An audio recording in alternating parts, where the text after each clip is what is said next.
Top quality और consistent performance के लिए सिर्फ सिल्वर पंप नाम याद रखना। વડોદરાના છાણી વિસ્તારમાં આવેલા સ્મશાનની જાળવણીનો કોન્ટ્રાક્ટ ખાનગી એજન્સીને સોંપાતા વિરોધ પક્ષ અને પ્રજાજનોએ વિરોધ નોંધાવ્યો છે। ખાનગી એજન્સીને કોન્ટ્રાક્ટ સોંપાતા વિવાદ સર્જાયો છે। નિર્ણયના વિરોધમાં વિપક્ષ અને સામાજિક કાર્યકરોએ મનપાની મુખ્ય કચેરીનો ઘેરાવ કર્યો હતો। વિરોધ બાદ મનપાના હોદ્દેદારો અને રહીશો વચ્ચે 1.5 કલાક સુધી મેરેથોન બેઠક ચાલી હતી અને આ બેઠકમાં સ્મશાનનું સંચાલન ધર્માદા ટ્રસ્ટને સોંપવા પર સહમતિ સધાઈ હતી। જોકે આ ટ્રસ્ટે કોર્પોરેશન દ્વારા મૂકવામાં આવેલી શરતો માનવાનો ઇનકાર કર્યો હતો અને પોતાની શરતોને આધારે જ સંચાલન કરવાની જીદ પકડી હતી।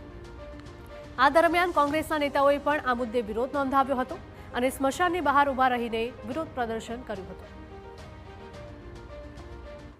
ત્યારે એમણે જે કીધું તમે તમારી રીતે જે રીતે ચાલતું તે રીતે ચલાવો, પછી આગળ જતા કંઈ થાય તો પછીની વાત છે, પણ અત્યારે તો અમને સુખદકારક કહી દીધું છે। સમજો આંદોલન પછી ફરક પડે જ ને, એનો ત્યાં શાંતિપૂર્વક અમને જવાબ આપ્યો કે ભાઈ તમે તમારી રીતે ચાલો। એક પણ કોર્પોરેશનની અમારે કોઈ જરૂર જ નથી, એની અંદર કોઈ ત્યાં માણસ મૂકવાની। એક માણસથી ચાલે છે, કોર્પોરેશન 7 માણસ મૂકવાનું કહે છે, એની અમારે કોઈ જરૂર જ નથી।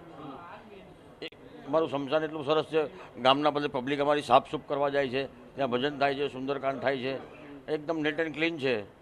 છોકરાઓ અમારું ગામનું એવું એક સંગઠન છે, એ લોકો સાફસૂફ કરવા બી જાય છે। આપ મળ્યા હશો તો આપે કીધું કે વગર વિચારે તમે નિર્ણય કેમ લઈ લીધો? કહ્યું હવે જે કડે થઈ ગયું એ થઈ ગયું, એમનું કહેવું કે હવે તમારું ફેર વિચારણા કરીને આગળ કરીએ છીએ, એવો અમને જવાબ આપેલો છે। તમે જુઓ કે વડોદરાની પ્રજાને વેરાનું વળતર તો બીજેપીના નેતાઓ નથી આપી શકતા, પરંતુ આજે માર્યા પછી એમાં પણ તમે જે ખાનગી સંસ્થાઓને કોન્ટ્રાક્ટ આપ્યા છે, શરમ આવી જોઈએ ભાજપના નેતાઓને।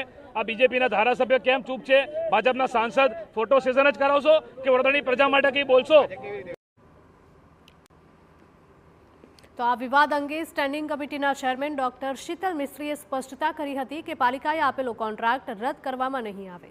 તેમણે વધુમાં જણાવ્યું હતું જો ધર્માદા ટ્રસ્ટને સ્મશાનનું સંચાલન કરવું હોય તો મહાનગરપાલિકાને કોઈ વાંધો નથી, પરંતુ ટ્રસ્ટે કોર્પોરેશનના નિયમોનું પાલન કરવું ફરજિયાત રહેશે। પ્રજાની લાગણીને સર્વોપરી ગણી અને જે કોર્પોરેશનની ઈચ્છા છે કે સ્મશાનમાં સાફ સફાઈ થવી જોઈએ અને ઇન્ફ્રાસ્ટ્રક્ચર જળવાવું જોઈએ, નાગરિકોને વિના મૂલ્યે તમામ સેવા મળવી જોઈએ, મેં મારી વાત મૂકી, એમણે એમની વાત મૂકી અને પરસ્પર સહમતિ પણ સંધાઈ છે અને એ લોકોને મારી વાતથી સંતોષ થયો છે, એમની વાતથી મને સંતોષ થયો છે અને આગામી સમયમાં કમિશનર સાહેબ સાથે ચર્ચા વિચારણા કરી અને આનો ફાઇનલ આખરી ઓપ પુખ્ત ચર્ચા વિચારણાના અંતે આપવામાં આવશે।